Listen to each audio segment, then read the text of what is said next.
What a day today at the World Cup in Baku. Karyakin Mamedjarov finished in 14 moves. Vei Isvidler took just a little bit longer than 28 moves. It was about equal for most of the game. Maybe Svidler got some tiny advantage at some point, but nothing special. They still ended up making a draw at move 28. And although he had white today, Grandmaster Nakamura didn't manage to get any advantage out of the opening. He had to be thankful with the draw, leaving all the fans disappointed by his departure from the World Cup. Let's see what happened in the game Giri against Maxime Vachier-Lagrave. Giri seemed to have an opening choice quite modest, I would say. He didn't try to get anything, he didn't try to get a lot. He just developing e3, bishop e2, b6 castle, bishop b7, knight c3. Everything seems normal so far. Now, black wants to at some point, get something in the center. d5 is a possibility, which is actually the move that Maxime Vachier-Lagrave played here, trying to get kind of a let's say Grunfeld, but Grunfeld with b6, bishop b7, which is something you normally don't see.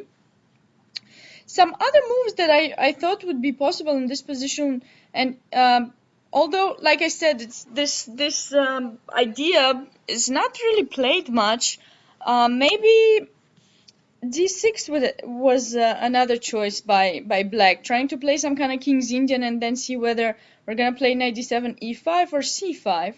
But I think in this position white can play d5, and now if you play c6, for example, I'm not going to take or anything. I'm just going to play e4. So just maintaining and strengthening my pawn in d5.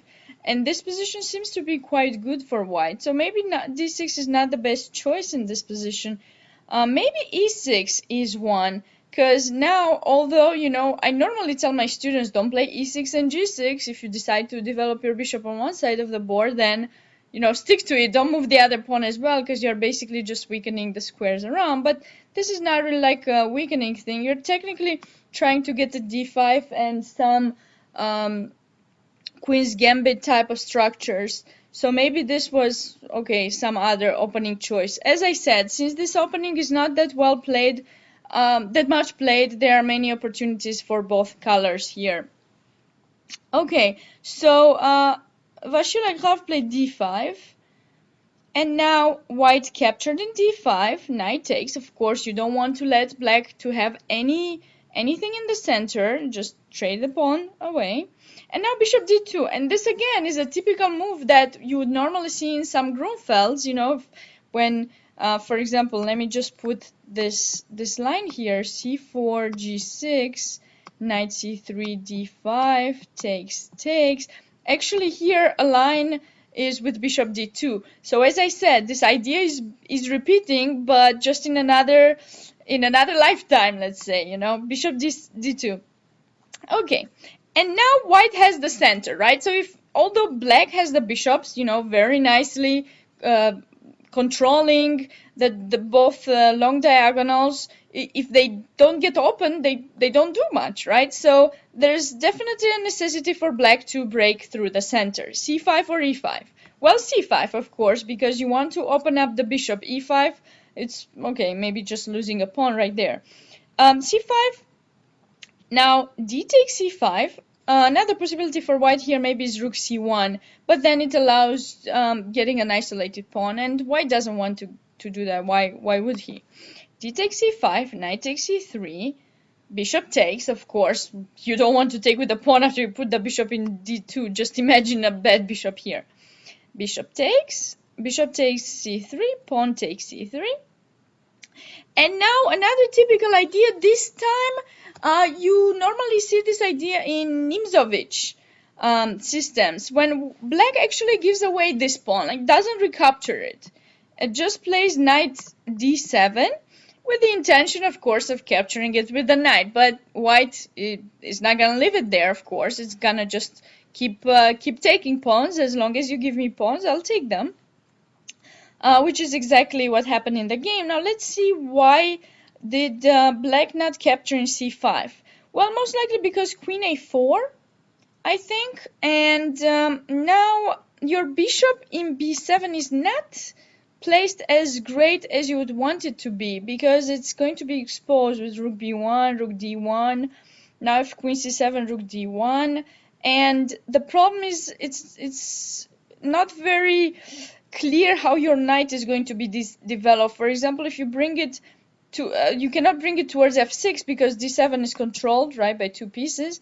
So knight c6 is the move that you'd have to play, and now rook b1, and the knight in c6 doesn't stay well, so this position is not really as comfortable for black as it might seem to be. So that's why black gives away the pawn in this position, knight d7, and it's not bad. It's good. It's a pawn sacrifice, acceptable, possible, you know, nothing to worry about. And let's see why. Well, white gets here two weak pawns, okay, on two open files. So there is a big chance that one of them is going to be lost at some point. Now we have to be very careful which one we are attacking, because if we're not careful, maybe white will manage to defend them well and, you know, eventually end up winning the game. So queen d4, white is centralizing the queen, keeping this knight more or less close to the b6 pawn. Queen c7, okay, finishing development. Rook b1. Why this one? Well, of course, the other one you might just lose in a2. Now we are keeping again, like these two pieces, the queen and the knight, to defend b6. And in this position, in my opinion, Vachier-Lagrave made a mistake. He played rook to a5, which I think is a mistake. And the reason I think is a mistake, you're going to see the way the game went on, but I think rook c8 was better, because you want to get this pawn. Maybe his idea was to play rook a5, rook c5, but you know, you need to be careful on how you put your pieces. For example, this rook just comes there immediately. In one move, attack c3. Now, if you play c4, for example, because you just put the rook here, you don't want to, you know, move it in c1 now, right? So now we can block that pawn. Queen b2, let's say, attacking b6, and now rook a6. So I forced you in a way to play c4. Now your pawn is on white square blocked. It's annoying your bishop.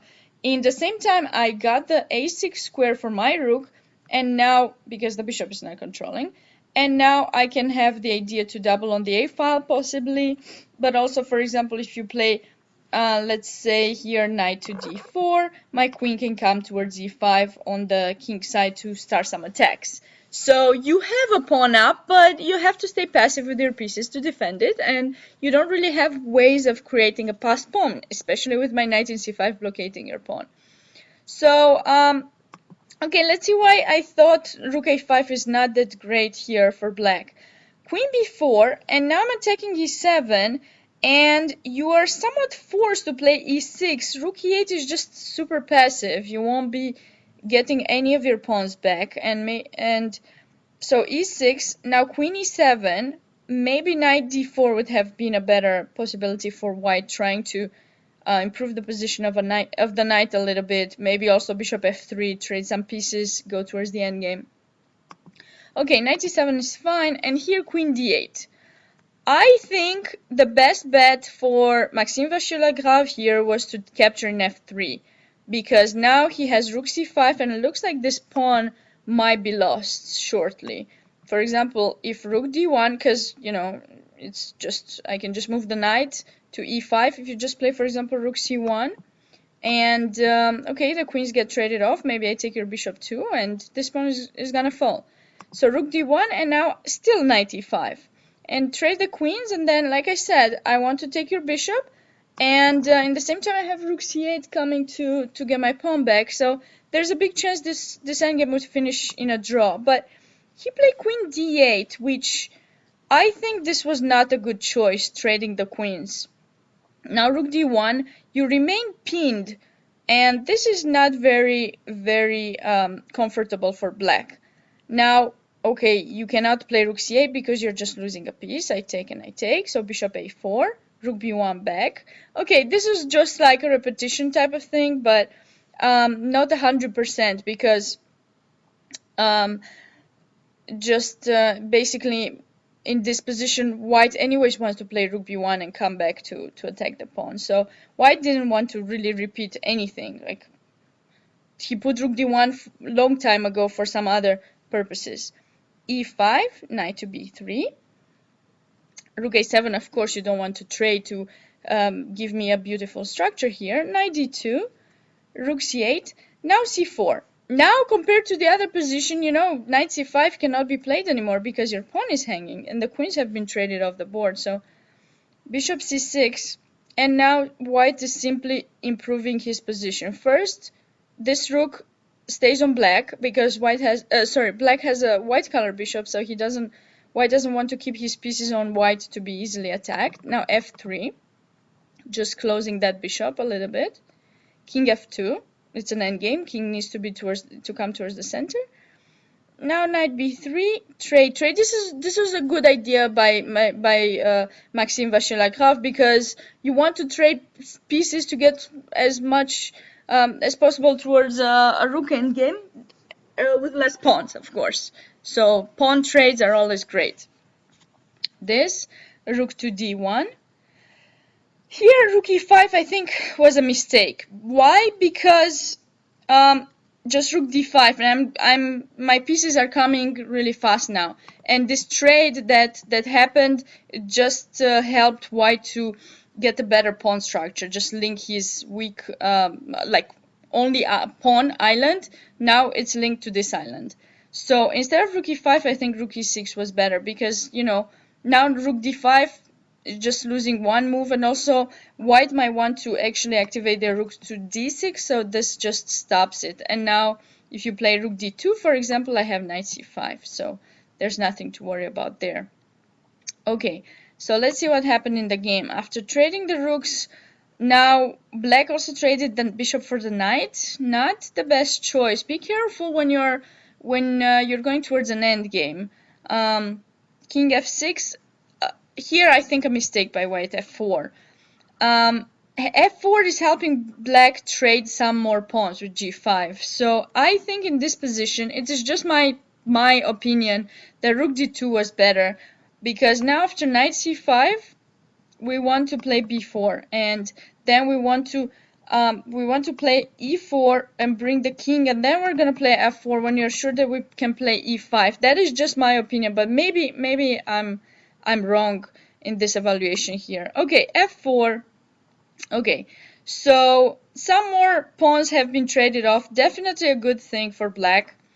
And okay, the game went on. I want to just go a little bit further. When they reached this this endgame here, rook endgame.